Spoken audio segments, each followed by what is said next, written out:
best thing you can do is say, oh my goodness, I made this mistake. Oh dear, I really learned this from that mistake, and I am going to do this in the future.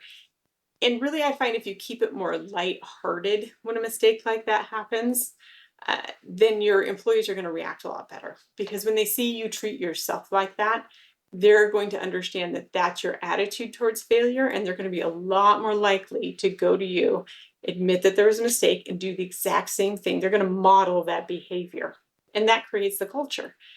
And then along with that is remember to treat it the same way as you did for your mistake. Don't come down really hard on them. Go, oh yeah, I remember when I learned that lesson. And then you go ahead and you make sure that they have the tools to be able to change whatever it is that they need to change for the next time. But don't make a big deal about it and really come down hard on them. Now, there are some things that are more severe than others, but for the most part, those are not going to be the mistakes that you're going to be working with on a daily basis. But they will have an easier time coming to you about the big things if you're treating them well about the small things. So don't hurry past the faults. Don't downplay them. Don't wait and sit on them. Just make sure that you address them, but don't make it overly big of a deal. So your team's paying attention. They're going to see, are you getting nervous? Are you turning stuff off? Are you avoiding? Stay away from that. Stay calm. And just handle it in a fashion that you would want them to handle it in.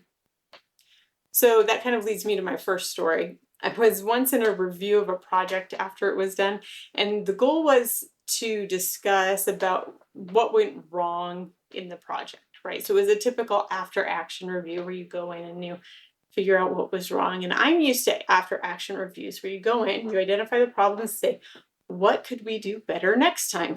Just like we discussed with failing forward. In this case, every time I tried to come up with an answer to the problem, I was cut off. And they informed me, we don't solve problems here. We only find the problems. That kind of made me pause in my tracks. I posed a basic inquiry. Okay, so when do we talk about the fixes?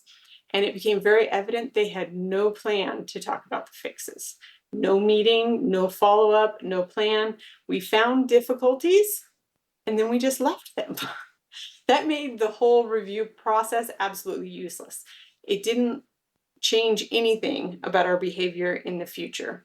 And maybe what they were going for is the next time we did a project, hopefully someone would remember that we had an issue and then maybe troubleshoot it at that point. But that's a very poor system to use to try to make things better. So let's see.